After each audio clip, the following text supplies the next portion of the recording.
Friends, there once was an old Victorian house where Evan and his beautiful, spirited wife, Chloe, lived. Evan was an architect, while Chloe was a freelance illustrator, often so absorbed in her work that she forgot about the world around her.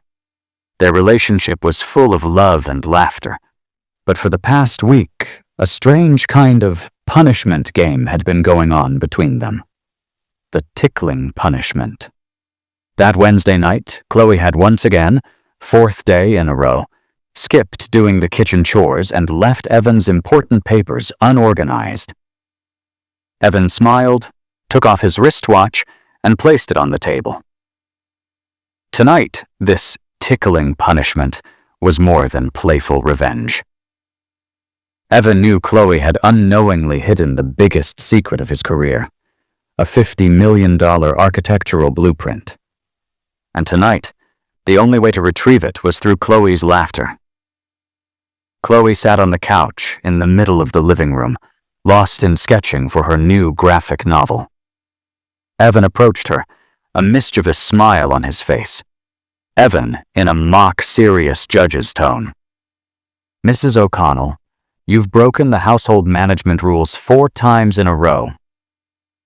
Your crime, disorder, and mysteriously hiding a multi-million-dollar blueprint." Chloe rolled her eyes playfully. "Judge Evan, your idea of household management just means help me find my stuff. And as for the blueprint, maybe it's right where you last kept it, meaning nowhere." Evan sighed dramatically. Objection overruled. Sentence, a night of tickling. Chloe's eyes gleamed, not with fear, but excitement. She was terribly ticklish, but she knew this was just a loving game. Evan gently lifted her and laid her on the couch. He took off his jacket, cracked his knuckles, and said, "You're not getting away until you tell me where the Jamestown project is." He began lightly tickling her stomach. Chloe instantly burst into uncontrollable laughter. "Ha, ha, ha! Stop, Evan! Let me breathe!" She squirmed and kicked as her laughter filled the room. "Not until you tell me where the blueprint is. Is it in the laundry basket?" Chloe, laughing. "No. Ha, ha! It's in the pile of newspapers." Evan rushed to the massive pile Chloe had gathered last week. Empty. "Wrong answer," he grinned, coming back for round 2, this time focusing on her feet. Chloe's laughter grew louder, echoing through the house. "Please stop, it's ha ha ha, it's in the fridge." Evan dashed to the kitchen, yanked open the fridge, nothing but a leftover slice of pizza, and beneath it, a note with Chloe's illustration, "This place isn't hot, dummy." Evan wiped the sweat from his forehead. It was no longer just a joke. His client meeting was at 8 a.m., and if he didn't find that blueprint, his career would be over. He knew Chloe had misplaced it by accident, but her laughter was now the only clue to the truth. He turned back to her, his tickling more urgent now, under her arms, her most ticklish spot. Chloe's whole body trembled as she tried to hold back her laughter. "One last chance, my love." "Is it in the old shoebox?" Chloe gasped between giggles. "Shoes? No! Ha ha ha! It's in the sink!" Evan ran to the kitchen sink, empty again. He came back, frustrated. "Evan!" "This isn't funny anymore." He tried to hide his desperation. Then suddenly Chloe stopped laughing. She looked at him, her expression serious, almost guilty. "I think I hid it somewhere special so you couldn't find it, because I didn't want you working until 3 a.m. again." Evan froze. "Where, Chloe? Where is it?" Chloe reached beside the couch and lifted an old, dusty guitar case they never used. "You're kidding," Evan whispered. Chloe smiled softly. "You tickled me, Evan, and I tickled you with the truth you were looking for."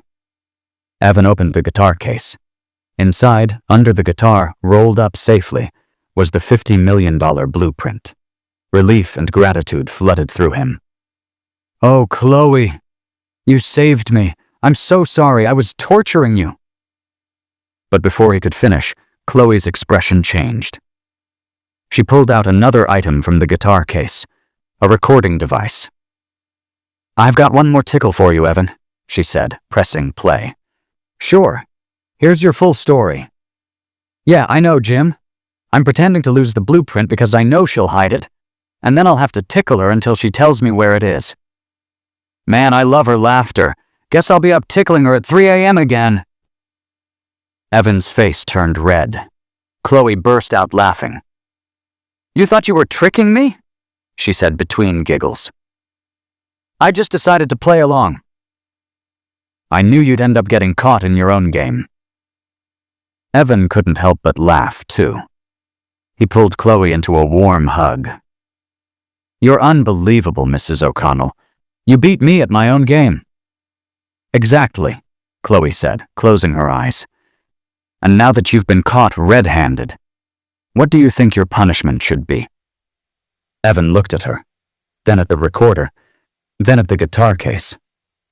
"I think my punishment should be that I tickle you all night, so you'll know how much I love you." Would you like to know what fun little task Chloe gave Evan next along with that blueprint? Stay till the end of the video. Evan hugged her again as her mischievous laughter filled the room. Evan: "So, Mrs. O'Connell, since I've been caught red-handed, tell me, sweetheart, what's my punishment?" "The all-night tickling I suggested." Chloe slipped free and turned into a clever little lawyer. "Close, but no," she said. "I think you finally realized the true importance of that blueprint. So your punishment is this." She picked up her sketchbook and waved it in front of him. "You have to finish this sketch for me tonight. I have a deadline in the morning, and since you're an architect, you know how to draw straight lines." Evan slapped his forehead. The guy who draws multi-million-dollar blueprints now has to color a cartoon cat? This is abuse. Chloe grinned. "No, this is loving justice. And that's only the beginning." She pointed at a small, bright yellow piece of cloth on the table. "You complained that housework isn't getting done, right?" "Yes, but—" Evan began. "This is a handkerchief," she said. "Your second punishment is to polish every single doorknob in the house with it, until I can see my face in them, and no complaining." Evan knelt dramatically.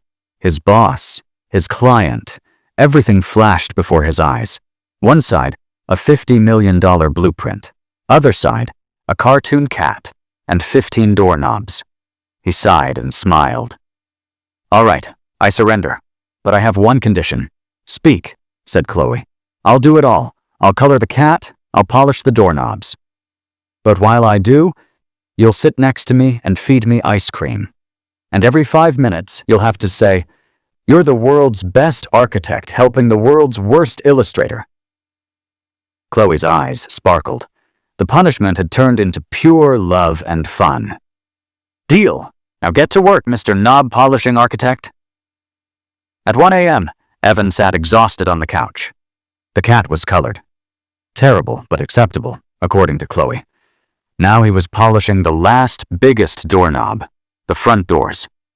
As he buffed it, his architect's eye caught something odd. A tiny, loose screw. He twisted it slightly. The knob came off.